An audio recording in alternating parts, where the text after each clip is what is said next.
एक और जहां मजदूर दिवस मेहनतकश मजदूरों को समर्पित है, वहीं 1 मई के दिन ही सरायकेला थाना क्षेत्र में अवस्थित रामाकृष्णा फोर्जिंग कंपनी में कार्य के दौरान एक मजदूर की मौत हो गई।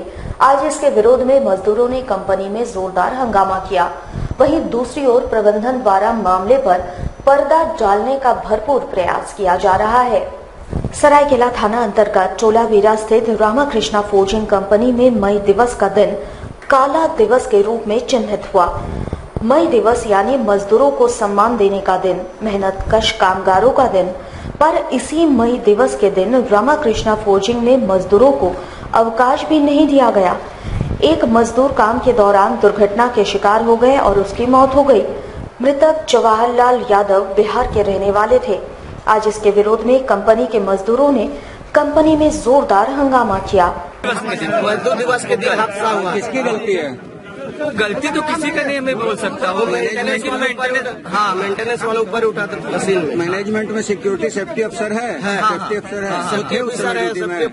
वो तो मजदूर दिवस के दिन वो तो छुट्टी में थे, वो लोग तो कोई छुट्टी नहीं मिली।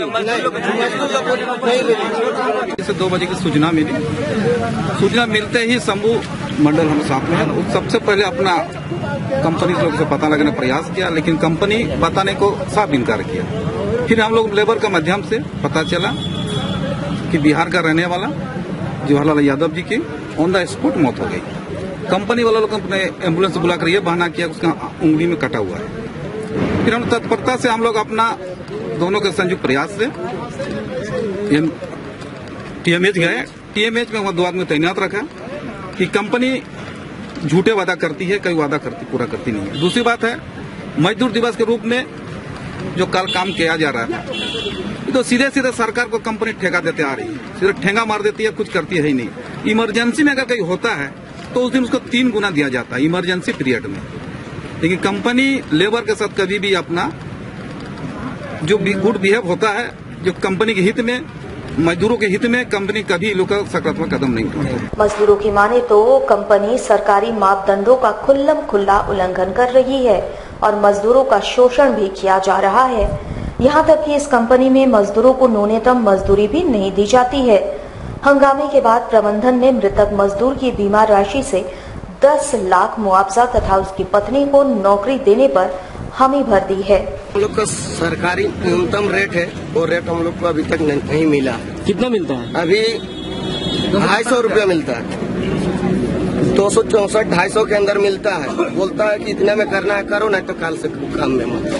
तो हम लोग को मजबूरन 250 में करना पड़ता है। आप लोग स्थायी मजदूर है? अस्थायी मजदूर है? हाँ, स्थायी है। हम यहाँ पर स्टार्टिंग से कर रहे हैं। आज मेरा 4 साल हुआ है यहाँ। एसआई कार्ड मेरा हुआ है, एसआई कार्ड हुआ है। अब क्या करेंगे? वही हम लोग का मांग था कि हम लोग को जो सरकारी रेट है हम लोग को मिलना चाहिए। अपना कंपनसेशन के बारे में बात किए, जो हम लोग पहले से उसके बारे में मृतक परिजन को दे दिए हैं। इनका डिमांड जो था उससे पहले ही उनको ये सब चीज कर दिया गया है। मृतक का परिवार उसमें खुश है और जो उनको जो पैसा दिया गया, उनका नौकरी और 10 लाख रुपया जो है उनको दिया गया है और बच्चे के नाम में पैसा फिक्स डिपॉजिट कर दिया गया। पैसा किसी को नहीं दिया गया है। वो हम लोग 3 बच्चे हैं, 3 बच्चे के नाम में फिक्स डिपॉजिट कर। मजदूरों के कई डिमांड थे यहाँ पे। मजदूरों का जो डिमांड है उनको पूरा, जो डिमांड है बहुत सारे चीज का सत्यापन आप करेंगे तो डिमांड का कोई वैल्यू नहीं रहता है। आश्वासन में आपने कितना मुआवजा दिया वो थोड़ा क्लियर कर देते? 10 लाख रुपया बोले ना सर। 10 लाख। हाँ। और भी कुछ उनका नौकरी दिया गया, उनका योग्यता के हिसाब से उनको नौकरी दिया गया, उनका पत्नी। मेंटेनेंस के काम के दौरान सेफ्टी व्यवस्था के न होने से मजदूर की मौत हो गई। फिलहाल कंपनी के कोई भी अधिकारी कुछ भी बोलने को तैयार नहीं है। हमारे संवाददाता ने फैक्ट्री इंस्पेक्टर से बात करने की कोशिश की, पर वे बात करने से बचते रहे। सूत्रों की माने तो कंपनी की ओर से मामले पर पर्दा डालने का भरपूर प्रयास किया जा रहा है। पूरा देश भीषण गर्मी और गिरते जलस्तर के कारण बूंद बूंद पानी के लिए तरस रहा है। वहीं पानी की कमी के कारण लोगों को शुद्ध पेयजल भी नहीं मिल रहा है। तो कहीं पानी है, पर सरकारी मशीनरी की लापरवाही का खामियाजा भी जनता को भुगतना पड़ रहा है। सूबे के सरायकेला जिले में पेयजल संकट से इनकार नहीं किया जा सकता, लेकिन सही मैनेजमेंट के तहत यदि जिले में पेयजल आपूर्ति की व्यवस्था सुनिश्चित की जाए तो पूरे जिले की आबादी को कम से कम पीने के लिए पानी की किल्लत से निजात मिल सकता है। जबकि इस जिले में भुआ dam, Sitarampur dam, Chandil dam और निर्माणाधीन गांजिया बराज भी उपलब्ध है। लेकिन विभागीय लापरवाही और गैर जिम्मेवार जनप्रतिनिधियों का खामियाजा है कि जिले के अधिकांश हिस्सों में जलापूर्ति योजना धराशायी हो गई है। कहीं योजना जनता तक नहीं पहुंच रही है तो कहीं योजना लोगों को पानी के रूप में जहर पिला रही है। हम बात कर रहे हैं चांडिल अनुमंडल में साल 2008 में हजारों परिवारों के लिए करोड़ों की लागत से नाबार्ड द्वारा बनाई गई इस पेयजल आपूर्ति योजना की, जिसकी हालत दिन प्रतिदिन खराब होती जा रही है। क्षेत्र के लोगों के बीच ये योजना काला पानी के रूप में साक्षात मौत बांट रही है। आलम यह है कि भीषण गर्मी में चांडिल वासी बूंद बूंद पानी के लिए तरस रहे हैं। कुछ लोग पानी के लिए चापानलों में घंटों कतार में लगकर पानी लेते हैं। विभागीय अधिकारियों की यदि माने तो तकनीकी खराबी और रेवेन्यू जमा नहीं होने की बात कहकर वे पल्ला झाड़ लेते हैं, जबकि हकीकत तो ये है कि गंदे लानी से पाइपलाइन जाने और लीकेज से नाले का पानी घरों में मौत बनकर पहुंच रहा है। वहीं फिल्टर प्लांट की अगर हम बात करें तो विगत 2 वर्षों से फिल्टर प्लांट की सफाई तक नहीं हुई है, जबकि पेयजल एवं स्वच्छता विभाग की ओर से हर साल मेंटेनेंस के नाम पर 7 लाख रुपए दिए जाते हैं। अब आप खुद ही समझ सकते हैं कि विभागीय अधिकारियों एवं ठेकेदारों की मिलीभगत से इस पैसे का बंदरबाट हो रहा है, जिसका खामियाजा से क्षेत्र की जनता उठा रही है और स्वर्ण रेखा नदी से सीधे पानी पाइपलाइन के जरिए बगैर फिल्टर किए गंदे नालियों के रास्ते लोगों के घरों तक पहुंच रहा है। पानी खुलने का है, एक टाइम भी अगर 30 दिन की जगह पर 20 दिन भी अगर नहीं मिले तो कैसे हम लोग जिएंगे। डिपार्टमेंट कहता है कि विधायक जी करेंगे, विधायक जी कहते हैं कि ऑफिस से अथी कर रहा है। पब्लिक क्या गलती किया है जो पब्लिक को नहीं पानी मिल, भी सवाल ही नहीं उठता है। फिल्टर आज तक हुआ ही नहीं, अगर फिल्टर हुआ तो जरा कैमरा में कैद करके दिखाइए। मतलब सारी चीज व्यवस्था बंद है, को टोटल की कोई भी व्यवस्था है नहीं। कम से कम पानी एक टाइम भी दे, मगर सुरक्षित दे, जब ही जीवन है। अशुद्ध पानी मिल रहा है, कैसे लोग जिएगा। पब्लिक यहाँ डर से चुप आवाज नहीं दे सकता। यहाँ लोग कहता है कि 2 मशीन वहाँ डैम के पास है, 2 मशीन यहाँ सप्लाई के पास है कि एक मशीन जलेगा तो दूसरा लगेगा, मगर 2 मशीन के पते नहीं है कहाँ है, कहाँ भाड़ा चल रहा है, कहाँ क्या हो रहा है, कोई मालूम नहीं। आपको पानी कनेक्शन लेने में कितना पैसा दिया गया था? 2500। लगातार प्रयासरत हैं और संवेदक को निर्देश दे दिया गया है। वो सभी जो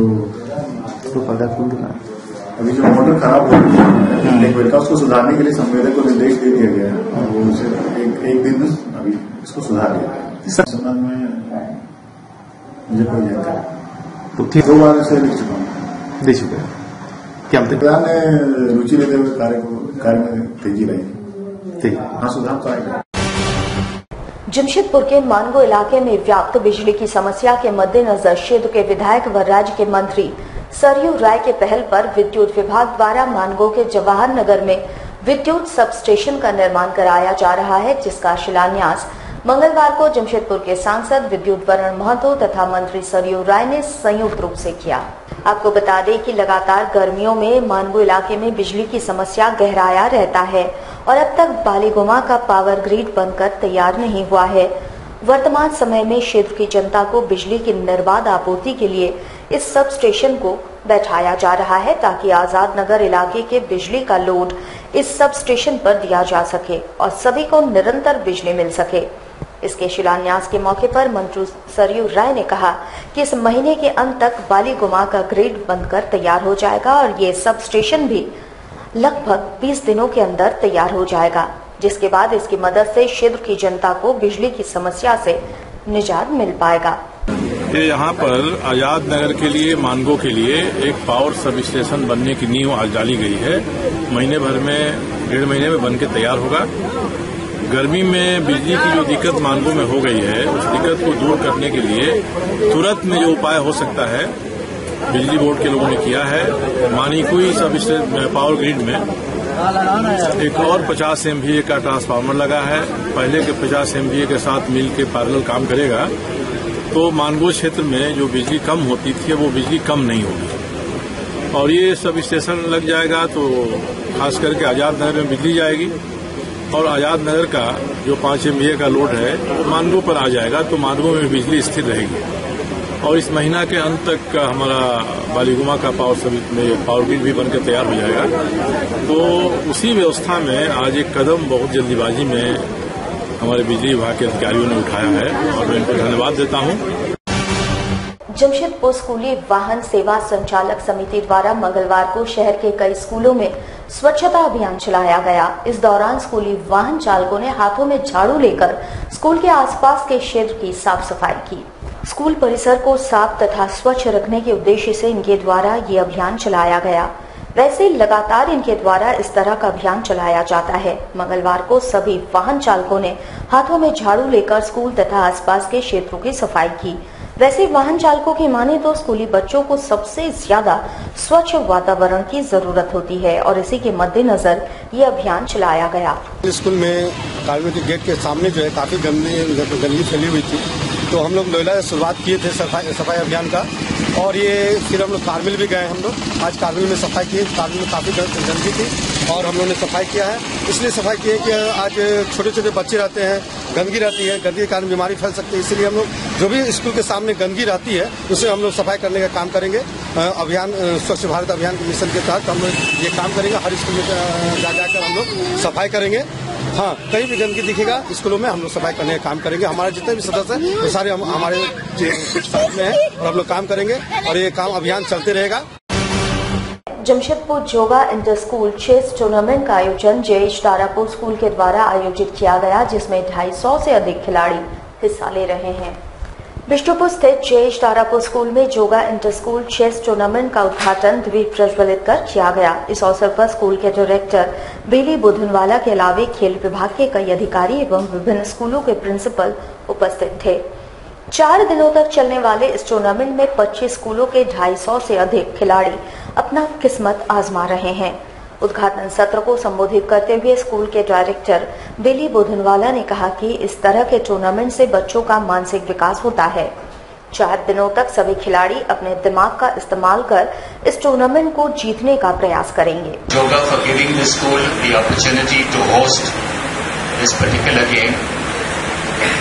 I think it's something that every child, a game which every child should participate in, because it keeps your mind very active and involves you into very strategical moves.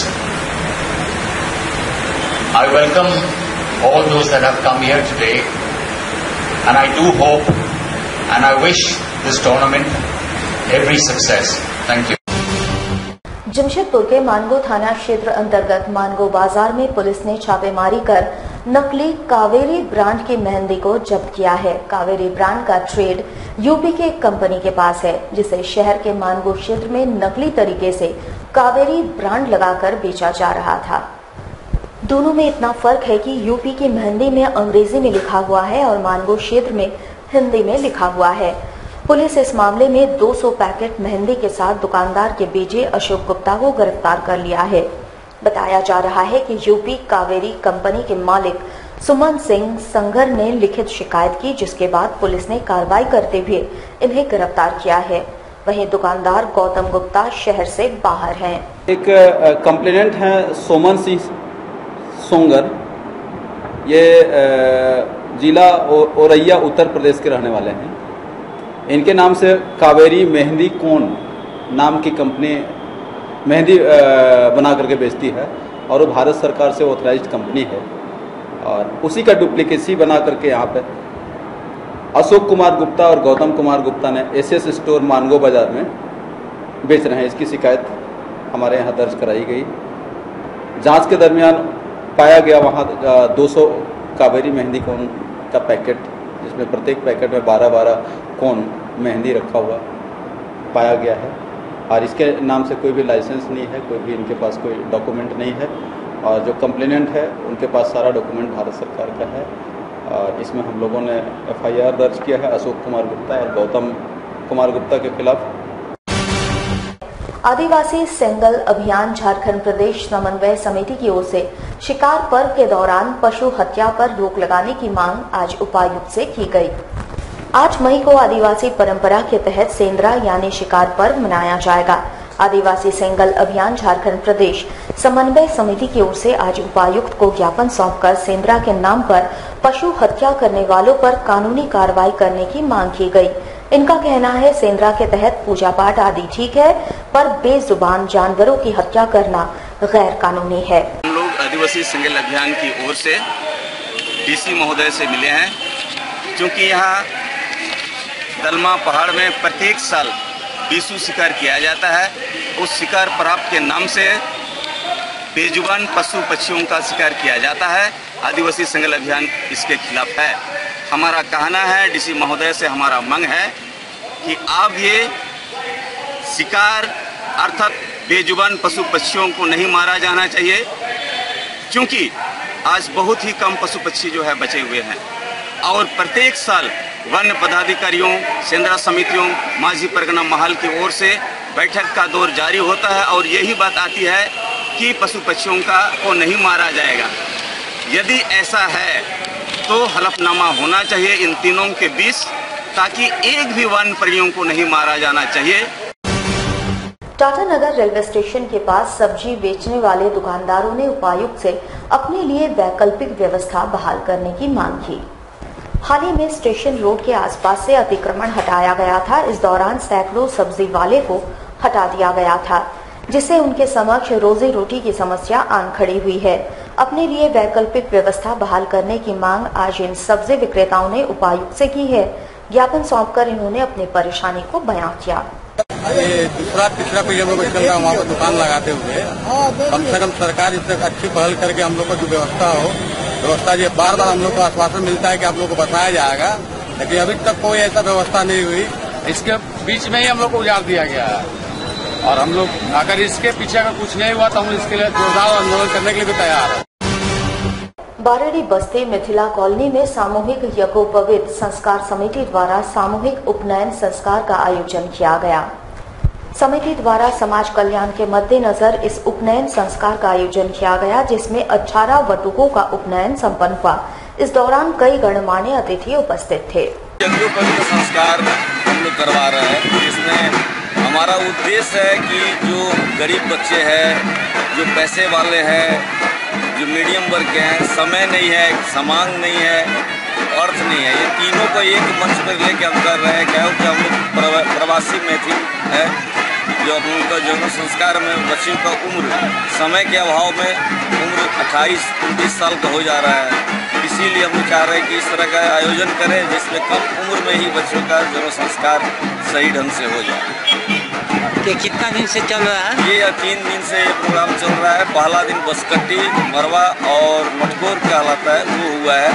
कल कुमरम हुआ, जिसमें बटुक का आचार्य के द्वारा सीखा भाग किया जाता है।